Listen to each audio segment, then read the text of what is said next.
നമസ്കാരം, ഞാൻ ഡോക്ടർ ദീപു, അമൃത ഹോസ്പിറ്റലിലെ ഇൻഫെക്ഷ്യസ് ഡിസീസ് വിഭാഗം മേധാവിയും ജനറൽ മെഡിസിൻ ഡിപ്പാർട്ട്മെൻറ്റിലെ പ്രൊഫസറുമാണ്. ലോകമെമ്പാടും വേൾഡ് ആൻറ്റിമൈക്രോബിയൽ അവെയർനെസ് വീക്ക് ആഘോഷിക്കുകയാണ്. ഇന്ന് മുതൽ നവംബർ 24 വരെ. എന്താണ് ഈ ആൻറ്റിബയോട്ടിക്കുകൾ? നമ്മൾക്ക് രോഗമുണ്ടാക്കുന്നതിൽ പ്രധാനിയാണ് ബാക്ടീരിയ. ഈ ബാക്ടീരിയയെ കൊല്ലാൻ ഉപയോഗിക്കുന്ന വൈദ്യശാസ്ത്രത്തിലെ പ്രധാന മരുന്നാണ് ആൻറ്റിബയോട്ടിക്കുകൾ. നമ്മൾക്കറിയാം, അലക്സാണ്ടർ ഫ്ലെമിംഗ് വേൾഡ് വാർ 2 അനുബന്ധിച്ചാണ് ആൻറ്റിബയോട്ടിക്കുകൾ ആദ്യമായി കണ്ടുപിടിച്ചത്.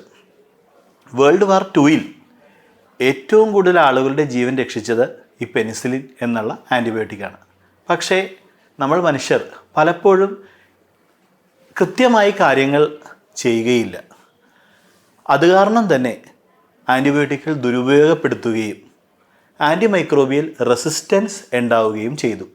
ചുരുക്കി പറഞ്ഞാൽ, പെനിസിലിൻ കൊടുത്താൽ അണുക്കൾ മരിച്ചു പോവാത്ത ഒരു നിലയുണ്ടായി. പുതിയ ആൻറ്റിബയോട്ടിക്കുകൾ പലതും കണ്ടുപിടിച്ചു.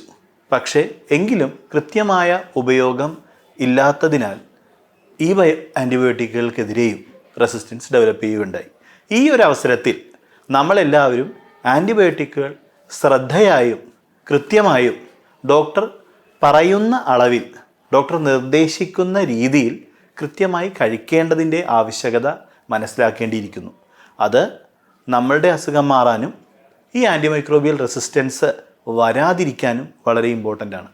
ആൻറ്റിമൈക്രോബിയൽ റെസിസ്റ്റൻസ് പ്രിവെൻറ്റ് ചെയ്തില്ല എന്നുണ്ടെങ്കിൽ നമ്മളുടെ ഫ്യൂച്ചറിന് മാത്രമല്ല, നമ്മളുടെ കുട്ടികളുടെയും വരാനിരിക്കുന്ന തലമുറയുടെയും ഫ്യൂച്ചറിന് തന്നെ ഇത് അപകടമാണ്. ആൻറ്റിമൈക്രോബിയൽ അവെയർനെസ് വീക്കിൽ ഈ ഒരു അവബോധം നമുക്ക് വളരെ ഇമ്പോർട്ടൻ്റ് ആണ്. ഞാൻ കൃത്യമായി ഡോക്ടറുടെ നിർദ്ദേശപ്രകാരമുള്ള ആൻറ്റിബയോട്ടിക് കൃത്യമായ അളവിൽ, കൃത്യമായ തോതിൽ, കൃത്യമായി കഴിക്കുന്നതായിരിക്കും. ഞാനായിട്ട് വേറെ ആർക്കും ആൻറ്റിബയോട്ടിക് മരുന്നുകൾ ഷെയർ ചെയ്യത്തില്ല. അതുപോലെ തന്നെ ഓവർ ദ കൗണ്ടർ മരുന്ന് കടയിൽ പോയി എനിക്ക് ആൻറ്റിബയോട്ടിക് തരൂ, എനിക്ക് പനിയാണ് എന്ന് പറയുകയില്ല. ഈ ഒരു ദൃഢനിശ്ചയം നമ്മളെല്ലാവരും എടുക്കേണ്ടതുണ്ട്. ഈ ഒരു സാമൂഹികമായ അവബോധം നമുക്കുണ്ടാവുകയാണെങ്കിൽ ആൻറ്റിമൈക്രോബിയൽ റെസിസ്റ്റൻസിന് തീർച്ചയായും ഒരു പ്രതിവിധി ഉണ്ടാവും. നമ്മളുടെ ഭാവി സുരക്ഷിതമാവുകയും ചെയ്യും. നന്ദി.